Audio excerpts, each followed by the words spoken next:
안녕하세요. 무사 이승희 세무사입니다. 제가 지난달 11월 달에 개인 유사법인의 배당 간주 제도, 배당 간주 제도를 소개해 드렸는데요. 지난달 11월 30일 기재부에서 이 제도를 잠깐 도입을 검토하겠다 해서 도입이 보류되는 그런 발표를 했습니다. 먼저 개인 유사법인의 초과 유보에 대한 배당 간주 제도는 초과 유보 소득을 계산하는 게 중요한데요.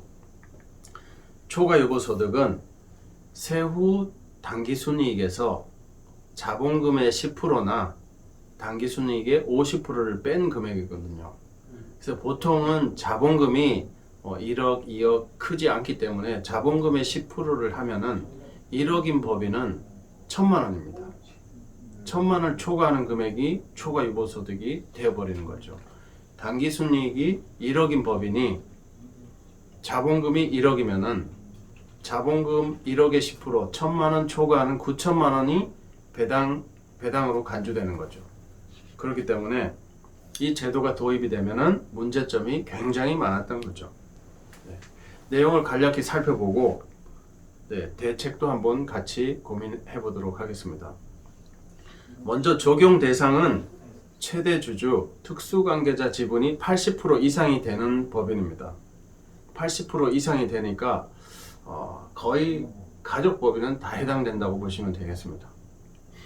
그리고 적정 유보소득에서 빼는 금액이 해당 당기순이익의 50%나 자본금, 액면 자본금이죠. 액면 자본금의 10%이기 때문에 당기순이익의 최소한 당기순이익의 50%는 배당으로 가게 되는 거죠. 굉장히 문제가 많은 제도였습니다.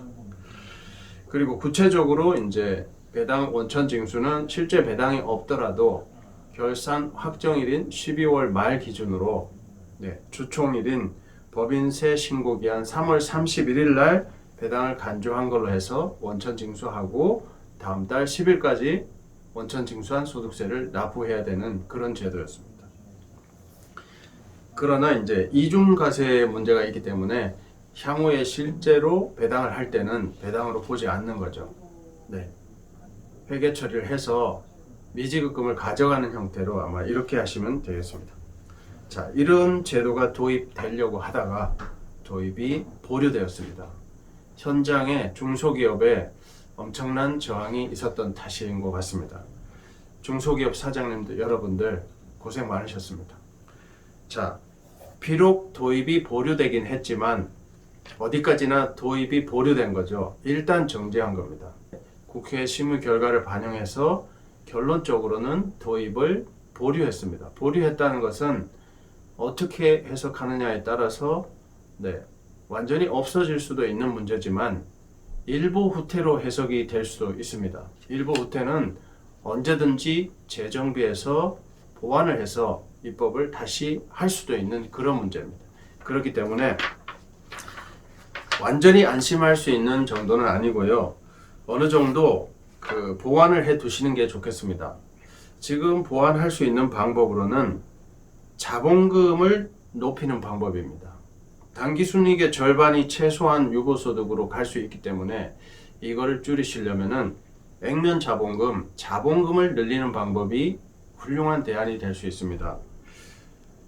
자본금을 늘리는 방법으로는 증자, 실제로 자금이 유입이 돼서 유상증자를 하는 방법도 있지만 굳이 자금을 유입시키지 않고도 증자, 액면 자본금을 높이는 방법이 있습니다.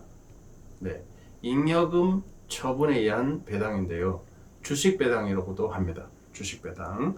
잉여금을 처분해서 잉여금을 줄인 다음에 잉여금이 쌓여 있지 않습니까? 오래된 기업들 10억, 20억, 30억 이렇게 잉여금이 쌓여 있습니다. 이 잉여금 그대로 두시면은 여러 가지 문제점이 발생할 수 있습니다. 그래서 잉여금을 줄이면서 그거를 액면 자본금, 캐피탈 게인으로 올리는 방법입니다. 주식 배당이기 때문에 주식 수가 늘어나는 거죠. 그렇기 때문에 나중에 이제 주식을 활용해서 자금을 조달한다든지 자금 조달할 때 유용하게 활용할 수도 있습니다. 저는 이 잉여금 초과 유보에 대한 배당 간주 제도의 대책으로 잉여금을 줄이면서 잉여금 처분에 의한 주식 배당 제도를 강력히 추천드리겠습니다. 네, 오늘은 여기까지 하겠습니다. 감사합니다.